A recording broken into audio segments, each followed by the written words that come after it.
ainda que você more numa casa perturbada, onde filho, marido, irmão, irmã, pai, irmão, só te explora, a sua recompensa vem do alto, a sua recompensa vem de Deus.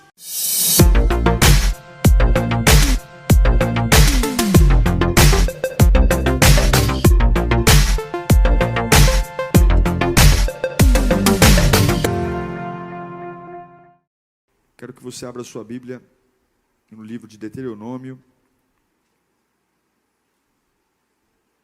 capítulo 3, versículo 23.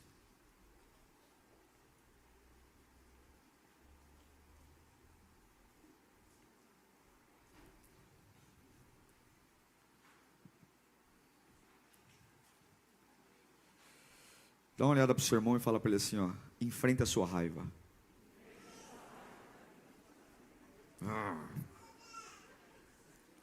Enfrenta a sua raiva. Você que está online aí não dá risada não, você vai enfrentar a sua raiva aqui também hoje. Deuteronômio 3:23 fala assim, ó: naquela ocasião implorei ao Senhor, ó soberano Senhor, tu começaste a mostrar ao teu servo a tua grandeza e a tua mão poderosa, que existe no céu ou na terra, que possa realizar as tuas obras e os teus feitos poderosos.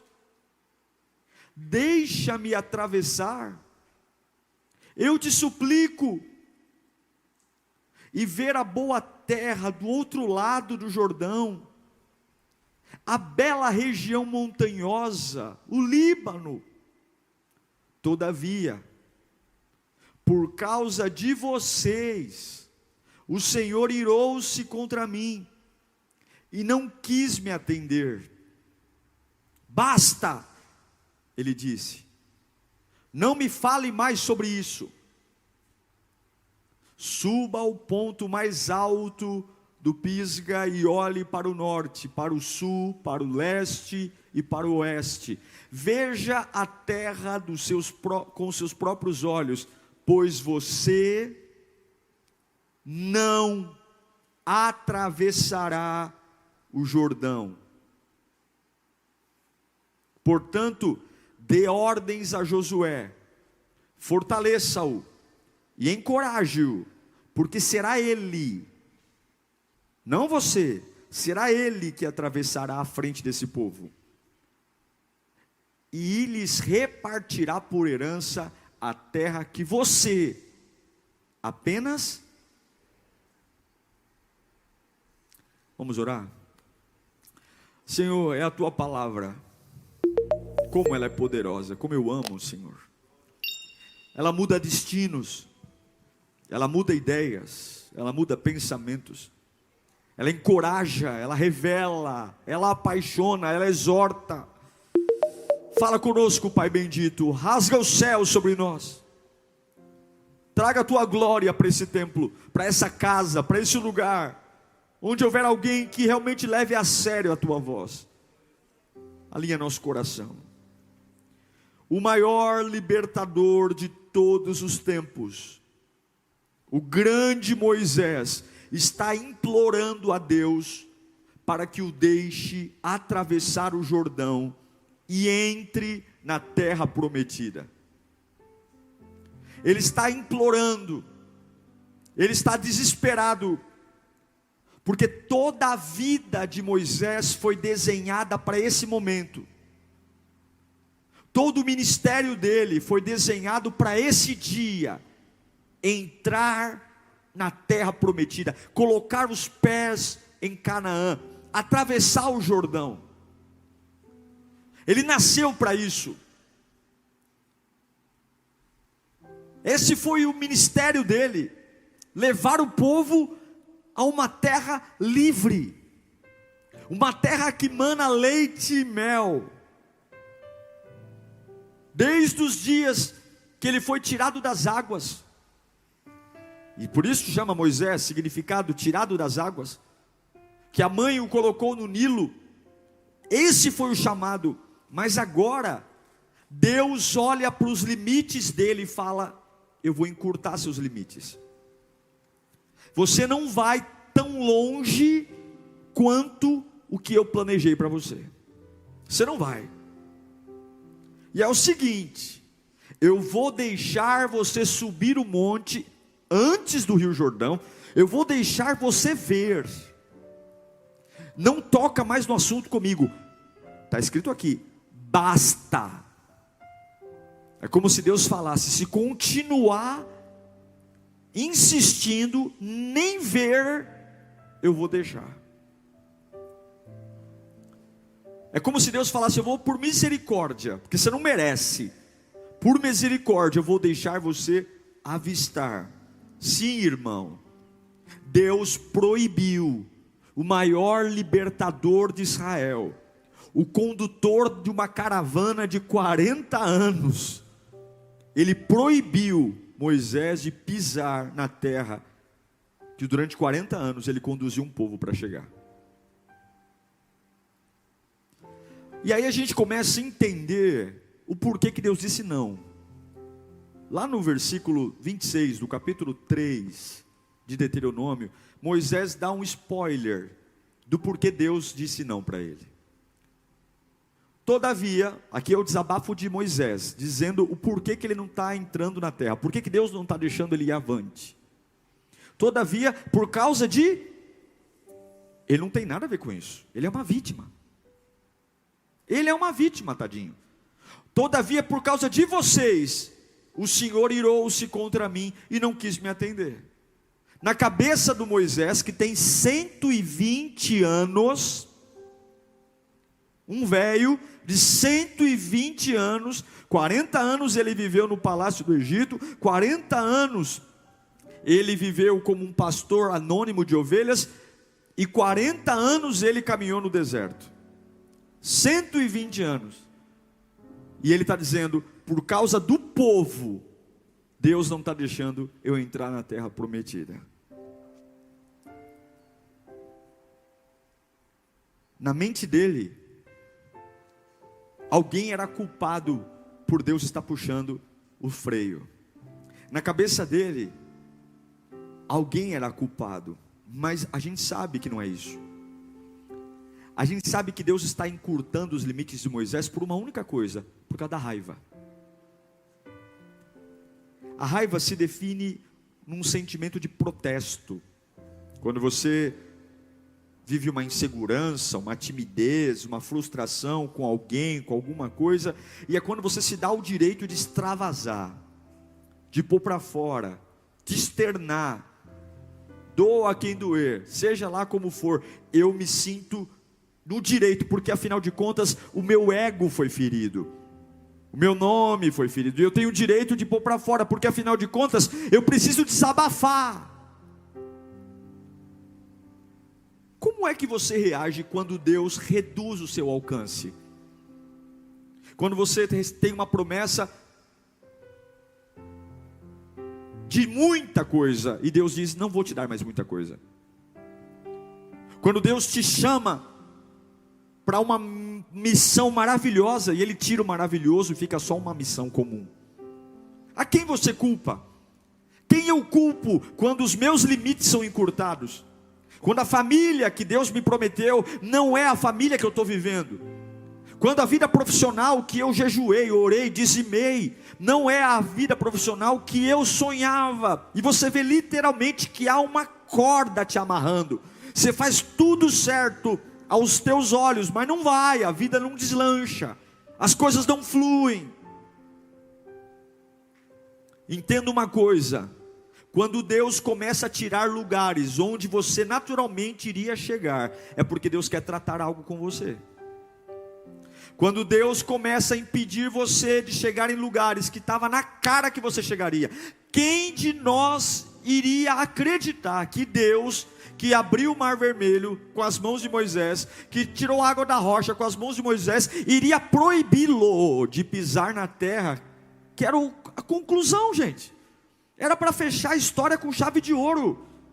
O menininho que foi jogado no rio, que não afogou, criado pela filha de Faraó, com 40 anos ele mata um egípcio, foge, se casa no deserto, ele vê a sarça ardente, quando ele vê a sarça ardente, ele tira a sandália, se aproxima, Deus fala com ele é gago, ele é fanho, sei lá o que ele é, e Deus usa ele com toda a limitação, 10 pragas são liberadas pela boca dele, quando ele sai na 10ª praga, Deus endurece o coração de Faraó, e o Faraó volta a persegui-lo, e agora ele está na frente de um mar, ele ora, toca no mar vermelho, o mar se abre, passam-se 40 anos, as sandálias não se desgastam, a roupa não fica velha, durante o dia tem uma nuvem para cobri-los do sol, durante a noite tem uma coluna de fogo para os proteger, quando eles têm fome, cai maná do céu, ele é o Moisés que pega um cajado e vira serpente, coloca a mão na roupa e a mão fica leprosa, ele é o cara. E para sacramentar essa história brilhante, maravilhosa, que é pregada há mais de 3.400 anos hoje, Deus disse: você não vai pôr o pé lá, porque tem coisas que nasceram dentro de você, Moisés, que tornaram amargo aquilo que era para ser uma bênção, que tornaram terrível a sua capacidade de lidar com o que está acontecendo dentro de você, está atrapalhando o meu plano, então eu tenho que parar o plano, para ver se você se toca, para tratar e enfrentar a sua raiva. Você não pode ignorar a raiva, porque se você ignorá-la, ela vai arrancar a sua bênção. Você não pode ignorar a raiva, esse sentimento devastador, de se dizer eu preciso. Em Hebreus capítulo 12, versículo 9, a Bíblia diz: além disso, tínhamos pais humanos, que nos disciplinavam, e nós os respeitávamos. Quanto mais devemos submeter-nos ao Pai dos Espíritos, para assim vivermos.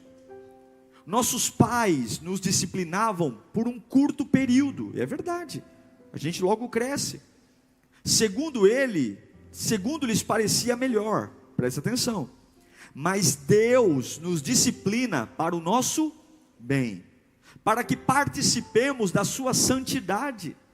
Nenhuma disciplina parece ser motivo de alegria no momento, nenhuma,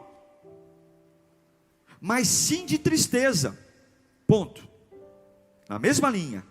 Mais tarde, porém, produz fruto de justiça e paz para aqueles que por ela foram exercitados.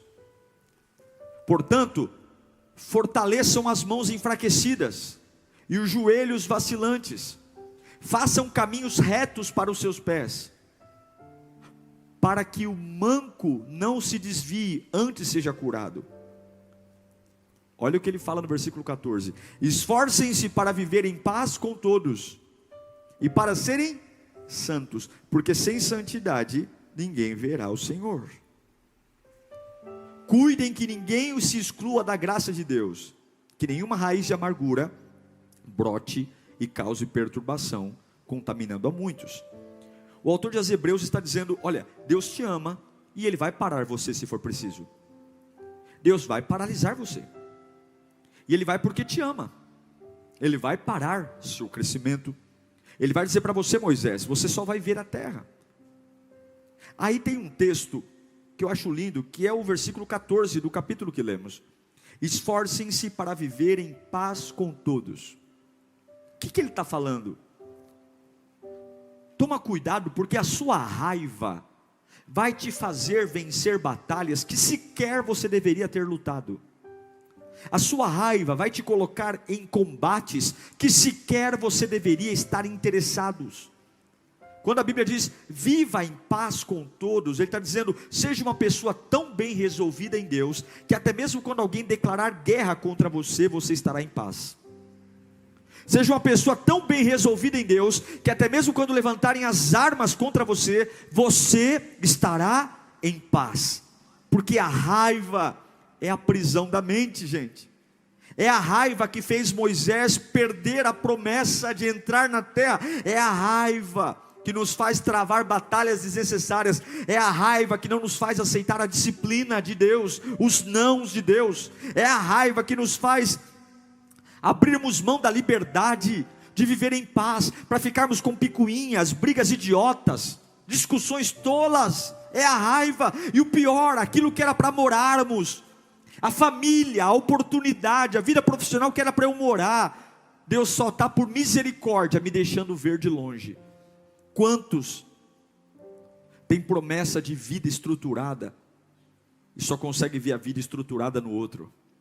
Quantos tem uma promessa de um casamento maravilhoso, e o casamento maravilhoso que você conhece é o que você enxerga no casamento do outro? Foi isso que Deus fez com Moisés. Você vai subir, mas quem vai levar esse povo é Josué, você não vai.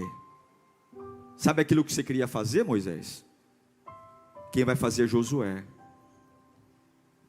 Por quê? Que Deus ruim, não é? Que Deus ruim, que Deus amargo.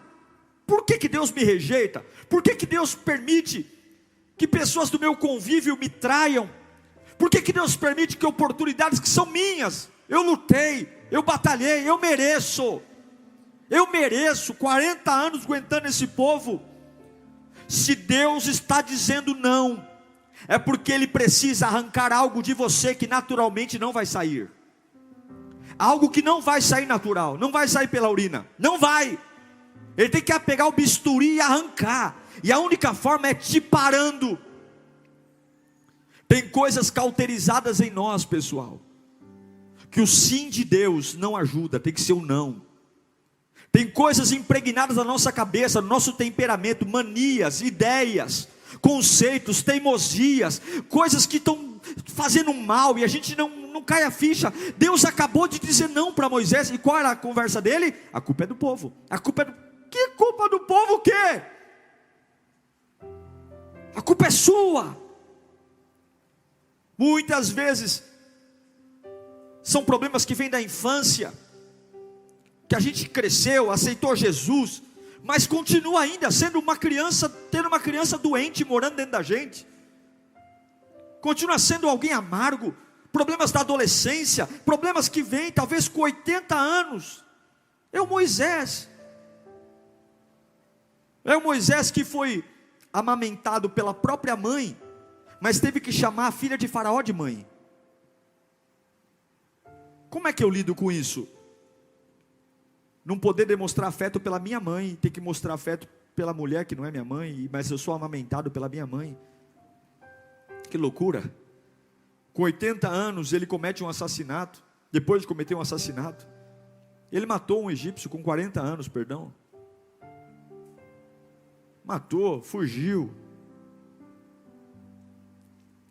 Tem pessoas passando por uma série de situações, e Deus está dizendo: você só vai em frente quando você tratar a raiva. Agora, como é que Deus nos trata? Quando Ele deixa todo mundo ir e faz você ficar. Todas as pessoas que passaram por grandes transformações em suas vidas, transformações tão relevantes ao ponto de mudar o caráter, são pessoas que enfrentaram a solidão. Deus está falando para Moisés: todo mundo vai atravessar o Jordão e você fica. Vai ficar sozinho.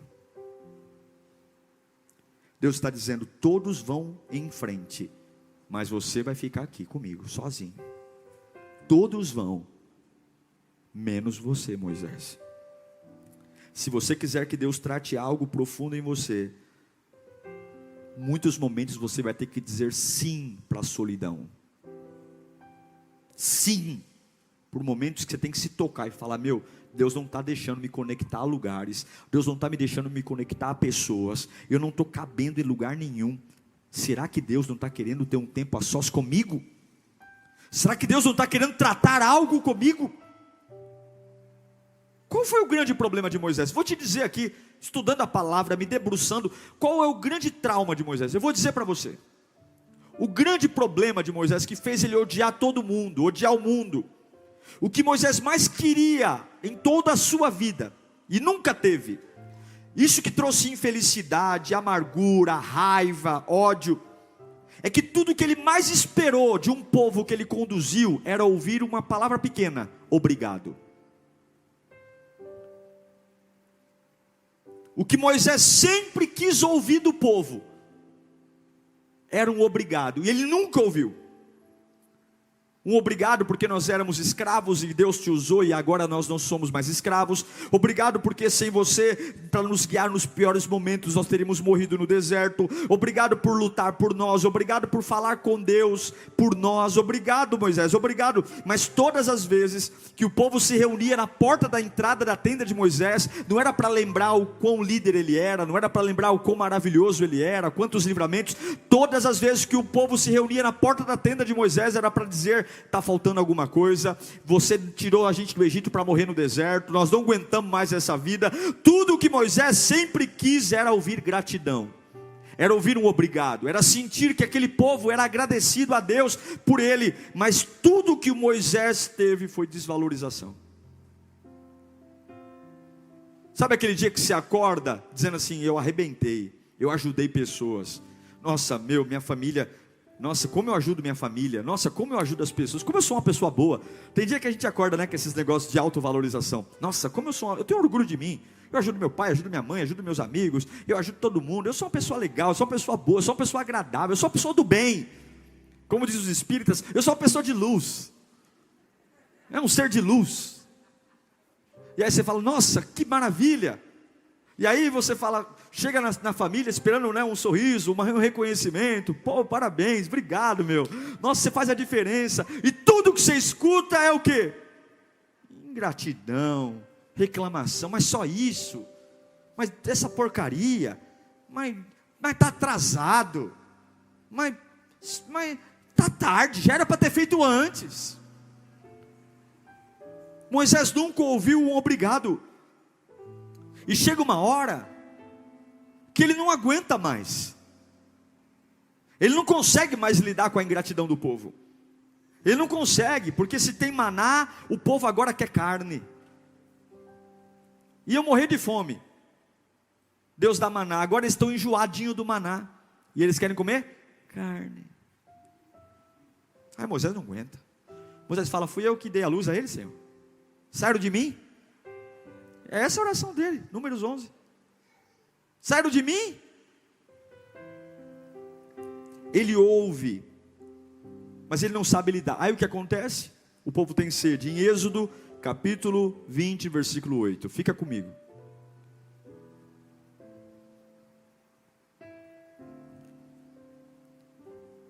Lembra-se do dia de sábado para santificá-lo. Eu acho que eu mandei a referência errada.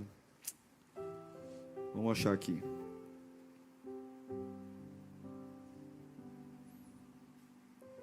Números 20, versículo 8. Não é Êxodo não. Números 20, versículo 8. Pegue a vara e com seu irmão Arão reúna a comunidade adiante desta e faça o quê? Não, eu não ouvi. E faça o quê? Fale aquela rocha e ela verterá água. Vocês tirarão água da rocha para a comunidade e os rebanhos beberem. Agora coloca o capítulo, mesmo Números 20, versículo 11. Deus disse para ele fazer o quê? Então Moisés, o bicudinho, sabe aquele dia que você não quer falar nada com ninguém, só sai pisando duro no chão? Né? Quem é bom de pisar duro no chão aí? Né? Lá vai Moisés, bicudinho, pega o bastão de beisebol dele do momento, que era o cajado, caminha em direção à rocha, boca fechada, lábios selados, testa franzida, e algo crescendo dentro dele. Então Moisés ergueu o braço e bateu na rocha. Não bastava uma não, foi pá, pá, pá, pá, 2 vezes, e jorrou água, e a comunidade bebeu. Tem coisas que não parecem justas, como por exemplo, servir a uma pessoa ingrata. É justo? Tem coisas que não parecem ser agradáveis, como ajudar uma pessoa que não ajuda ninguém. Como prover recurso para alguém que a gente acha que não merece. É como dar água para alguém que não merece, tem que morrer de sede, essa desgraça. Mas se você entregou sua vida a Cristo, você tem que entender que não tem outro caminho a fazer o que Deus mandou fazer, independentemente do que você está sentindo, está entendendo? O fato de você e eu estarmos com raiva, não nos dá o direito de fazer o que a gente quer. O fato de eu e você achar que esse povo que eu vou dar água, não merece água, merece veneno, não me dá o direito de dar veneno, eu tenho que dar água. Eu não posso manipular o que Deus me mandou fazer, porque eu simplesmente estou com raivinha, e eu acho que não merecem. Nós não temos esse direito. Se eu entreguei minha vida a Cristo, eu tenho que saber que eu vou passar por fases de ser desvalorizado, eu vou passar por fases de ser injustiçado, traído, e ainda assim, eu vou continuar indo lá, falar com a rocha, e dizer para a rocha: dá água para esse povo que me traiu, dá água para esse povo que me injustiçou, dá água para esse povo que me perseguiu. Porque o fato de eu achar que não é justo, não muda o que Deus me mandou fazer. Você não pode impor seus sentimentos para determinar como você vai obedecer a Deus. Você não pode dizer que agora você vai fazer diferente, porque você está nervoso, que agora você vai fazer de uma forma mais leve, light, porque você está irritado. Você e eu não temos o direito. É por isso que Moisés não entrou. É por isso, porque eu e você não podemos mudar o serviço de Deus, pelo fato de estarmos sendo afrontados. Nós não podemos mudar, rebaixar, adulterar o que Deus mandou fazer. Ele mandou: fale com a rocha. Não é para bater, quanto mais uma, quem dirá duas. Por que ele bateu na rocha? Porque ele queria mostrar a indignação dele, a raiva dele. Ele queria que todo mundo visse como ele estava furioso, nervoso, dizendo: ó, Deus vai me usar aqui, ó. E eu sou usado aqui, viu? Eu sou usado aqui, ó. Olha o poder que eu tenho. Pá, pá. E Deus está dizendo: não te mandei fazer isso. Não te mandei ser juiz na vida de ninguém. Não te mandei decidir o que é certo e o que é errado. Só mandei você me obedecer. Vai lá e fala com a rocha. Segura. Não tem o que falar, morde a língua. Bate a cabeça na parede. Amarra os braços para trás. Se anula, mas ninguém tem o direito de manipular o que eu mandei você fazer. Se você não enfrentar sua raiva, você vai ver seus limites sendo encurtados. Se eu e você não lidarmos com o nosso ódio, com a nossa raiva, você vai ver terras que eram para a gente morar, viver, se deliciar, sendo terras que por misericórdia Deus só vai deixar eu ver de longe. Se Deus decidiu dar água, ignore a sua opinião, dê água. Se Deus disse para cuidar, cuide. Porque se você representar a Deus de forma errada, se você ficar com raiva do que Deus não está com raiva, se você quer desistir do que Deus não desistia, eu vou dizer uma coisa para você: eu com raiva e Deus com raiva, quem ganha?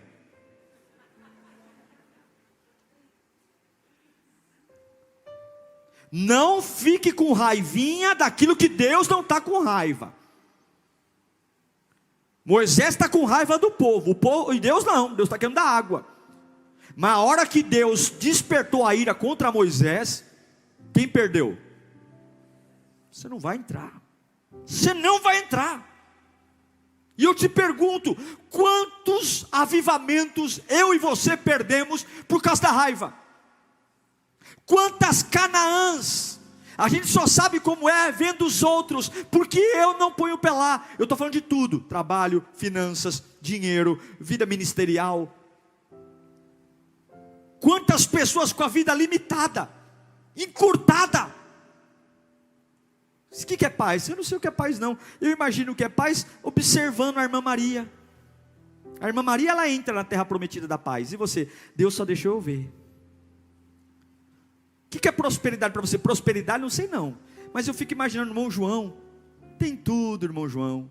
O irmão João mora na Canaã da prosperidade. E você? Sei não, Deus só deixa eu observar o irmão João.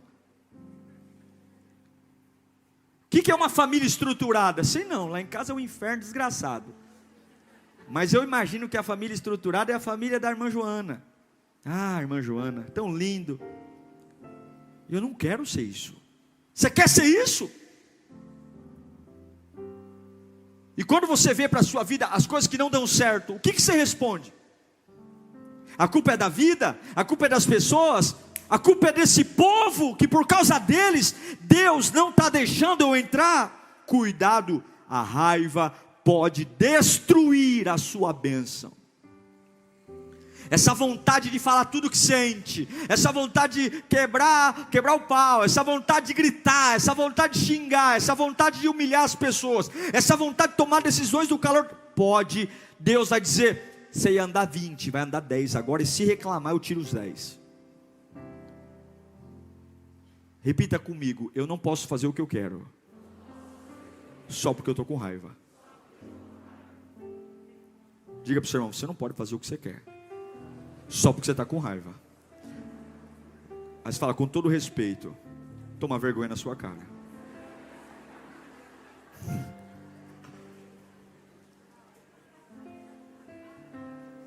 Pode falar para mim também, pastor, toma vergonha na cara, para não falar que só eu estou mandando você falar, né? Eu já ouvi muita gente falar assim, eu estou nervoso. Então todo mundo vai ter que relevar meu jeito, porque eu estou nervoso. Vai lamber sabão. Problema seu que você está nervoso. Ninguém tem nada a ver com isso. A obra de Deus é a obra de Deus. Mas eu estou passando uma fase difícil. Aí todo mundo tem que entender porque eu me magoo mesmo. Eu me magoo. Eu sou sensível. Problema seu. Vai lamber sabão. Por quê? Quando você entregou sua vida a Cristo, o que você disse? Não vivo mais eu, mas quem vive em você, pelo amor de Deus? Não é Cristo que vive em você? Então se Deus mandou você falar com a rocha, pode estar com raiva, com ódio, com depressão, com ansiedade, com fome, com sede, pode estar com o inferno ao lado, vai lá e fala com a rocha, porque é só assim que você vai chegar onde Deus planejou para você. Não adultere o que Deus te mandou fazer, porque as tuas emoções estão desequilibradas. Eu falo assim porque eu estou num deserto. Moisés estava nervoso, mas entre Moisés nervoso e Deus nervoso, eu prefiro ficar com Deus nervoso, né? Irmãos, Deus sabe o que precisa tirar de nós. Você que está em casa, Deus sabe o que precisa tirar de você. Aquilo que os sentimentos tiraram de você. Talvez a vida, as pessoas, as condições se ajustaram a você e você foi um guerreiro da sobrevivência.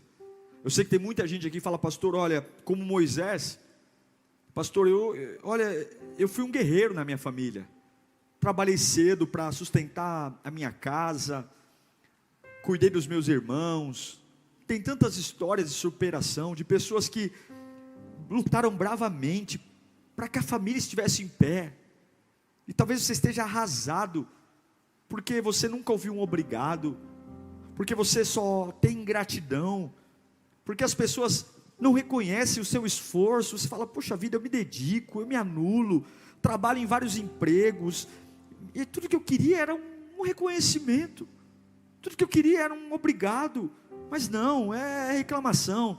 Se eu compro uma TV é porque podia ser uma TV melhor, se eu compro um carro é porque o carro podia ser melhor, se eu faço uma comida, tem tanta coisa boa, mas um pouquinho do arroz que queimou, pronto, eu estou cansado. E talvez você esteja assim hoje. Fala, pô pastor, tudo que eu queria da vida, das pessoas, era um reconhecimento, era um dizer obrigado. Eu não quero muita coisa não quero dinheiro. E talvez você nunca vai ter isso. Talvez as pessoas nunca vão reconhecer. talvez não vão. Talvez elas vão morrer sem nunca cair a ficha de quem você foi para elas, do bem que você fez para elas. Porque estão cegas pelo orgulho, pela altivez, mais focadas com seu próprio umbigo do que propriamente com o que acontece ao lado. Tem jovem que acha que o leite vem da caixinha. Tem jovem que acha que o leite longa-vida não vem da vaca, vem da caixinha. Tem gente que não sabe o trabalho que é ter as coisas, a casa que tem. A gente vive uma geração que não constrói. Hoje, era para a nossa geração ter muito mais do que os nossos pais. Nós temos muito mais recursos de informação, de inteligência, de faculdade, do que os nossos pais. E hoje, os pais são arrimo de muitos filhos. Sem o pai, o filho está perdido. Que é graças àquele terreninho, aquela casinha que o pai conquistou lá em 1900, que serve para o filho morar. Não tenho nada contra. Mas nós precisamos parar e dizer: Deus tem muito para mim. Eu não vou ver a minha vida sendo encurtada por causa da minha raiva. Resolva os seus problemas. E se você não puder resolver seus problemas internos, vá obedecer a Deus, problemático mesmo, mas não negocie. Não desperte a ira de Deus ficando irado onde Deus não está irado. Eu vou repetir: não desperte a ira de Deus ficando com raiva do que Deus não está com raiva. Se Deus mandou você dar água, dê água, não acrescenta nada, não precisa bater, não precisa dar show. Deus está vendo todas as coisas. E sabe esse obrigado que você nunca ouviu? Sabe esse você é importante que você nunca ouviu? Deus vê você. Deus nunca abandonou Moisés, mas ele nunca ouviu do povo um obrigado. Eu sei que na cabeça de muitos aqui, a raiva existe porque muitos que deveriam te amar não te amam. E aí vem aquela indignação: eu não vou fazer mais nada, já que é assim, se vire. Passa 2 minutos, está fazendo de novo. Porque você é assim, você é bom. Você é bom. E daí que acha que você é trouxa? Você é bom. E daí que você é bom? Você é bom, você não vai mudar. A partir de hoje eu não lavo mais roupa de ninguém nessa casa.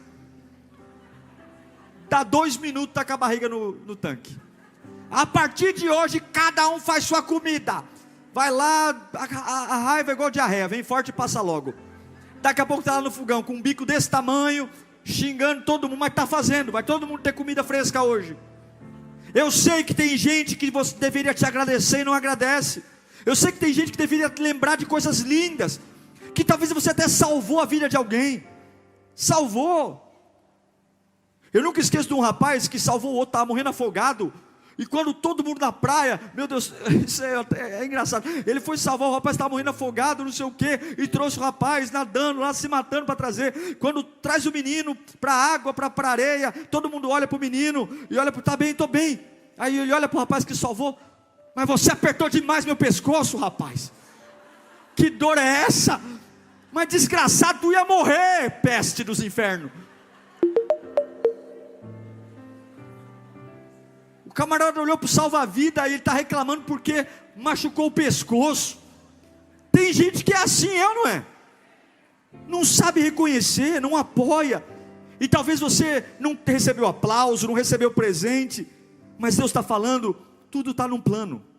Está tudo num plano. Eu sei quem você ia enfrentar, eu sei quem ia estar ao seu lado. E se você quer chegar aonde eu tenho para você, você tem que melhorar, irmão. Deus manda dizer: se você quer ter a vida que eu planejei para você, você tem que melhorar. Você tem que melhorar. Fala para você mesmo: eu preciso melhorar. Você vai ter que ser superior. Vai ter que ser superior à injustiça, à ingratidão. Você vai ter que ser superior à cara feia. A quando você achava que a pessoa estava super feliz com você, de repente ela te ignora. Não manda nem mensagem no WhatsApp mais. Te ignora. Você vai ter que se lidar com isso. Mas eu faço bem para todo mundo, pastor, eu não mereço. Não, você merece o céu. Você merece morar com Deus. Você não tem o direito de fazer o que te dá na telha, só porque ninguém reconhece o seu ministério. Só porque ninguém reconhece a sua raivinha. O lugar onde Deus vai te levar requer um nível de unção muito superior, um novo nível de poder. O inferno sabe o que acontece quando Deus te leva a um lugar de decisão. Você não é apenas um Moisés comum, você é um Moisés que Deus usou. Não deixe a sua raiva destruir a sua bênção. O lugar onde Deus está preparando para você não é um lugar que você pode entrar com raiva. Não é um lugar que você pode entrar ferido. O lugar que Deus preparou para você, você não pode entrar com uma mente desequilibrada. O lugar que Deus tem para você, você não pode entrar cheio de amargura. Arranque isso agora. A voz de Deus para a sua vida é: arranque isso agora. E enfrente a sua raiva. Arranque isso agora. Arranque a raiva. Arranque agora. Deus manda dizer: cale a sua boca. Faça o que eu mandei fazer, e você vai ver eu te colocando onde eu tenho para você. Arranque a raiva. Arranque, avance diante de ingratidão, diante de injustiça. Confia no plano. Não é porque você está com raiva que você pode manipular o que eu te mandei. Você não tem muito tempo. Sabe o que é triste? Moisés não teve tempo para se arrepender. Ele morreu sem pisar em Canaã. Ele tinha 120 anos. E ele ainda estava sentido porque o povo não o reconheceu. Uma pena estar tão perto e deixar a raiva me tirar. Uma pena estar tão pertinho de conquistar a melhor oportunidade da minha vida e ver a raiva arrancando entre os dedos. Uma pena fazer tudo certinho, ofertar, dizimar, orar, servir, ter uma vida em santidade, mas de repente aquilo que eu não tratei, a raiva vem e arranca tudo.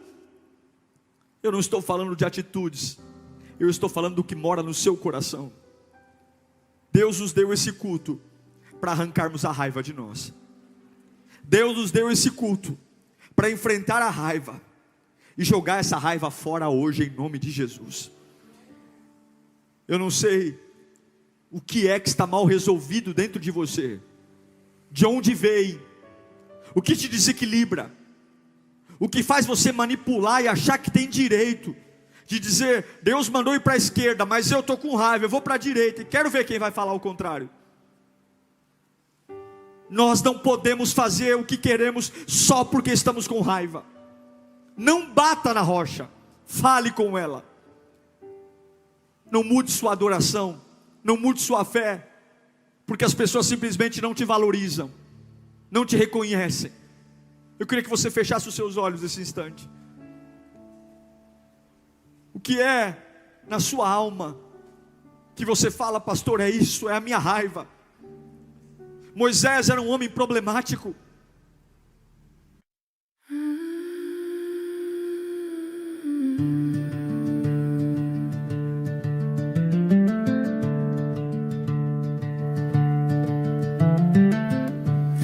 Sleeps beneath the silent sky.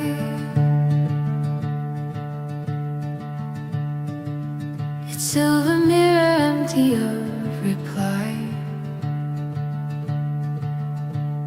I walk along the banks where waters used to play, finding echoes of tomorrow washed away.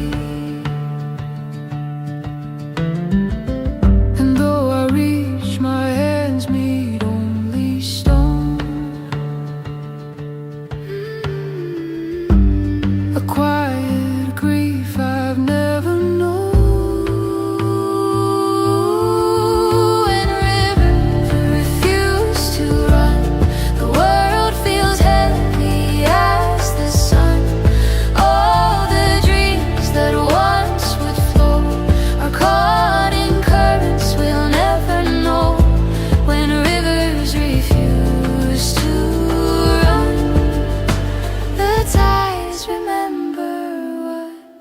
we've done. The reeds still bend beneath the hollow breeze, whispering secrets only I can see. The fish no longer dance in silver streams, only shadows linger where light used to gleam. I call the waters, but the silence grows. A tide of memories no longer knows. When rivers refuse to run, the world feels heavy as the sun. All the dreams that once would flow are caught in currents we'll never know. When rivers refuse to run, the tides remember what we've done. If I could turn the river back, would it heal the cracks in what we lack? Or do the waters hide a truth too deep, a promise lost we can't